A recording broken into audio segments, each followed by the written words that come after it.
Inanunsyo na ni Pangulong Ferdinand Marcos Jr. sa kanyang ikatlong State of the Nation Address o SONA ang pagpapatupad ng ban sa Philippine Offshore Gaming Operators o POGO operations sa bansa. Kabilang ito sa mga pinalakpakan na bahagi ng ulat sa bayan ni PBBM kung saan ipinag-utos ito sa Philippine Amusement and Gaming Corporation o PAGCOR ang tuluyang pagbabawal ng operasyon ng POGO sa pagpasok ng 2025.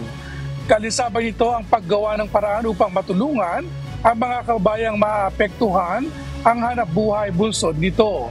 Batay sa datos ng PAGCOR, nasa 48 ang bilang ng legal na nag-ooperate ng POGO sa bansa o tinatawag ng Internet Gaming Licensees o IGLs. Ngayong habang nasa 402 naman ang bilang ng mga illegal na POGOs.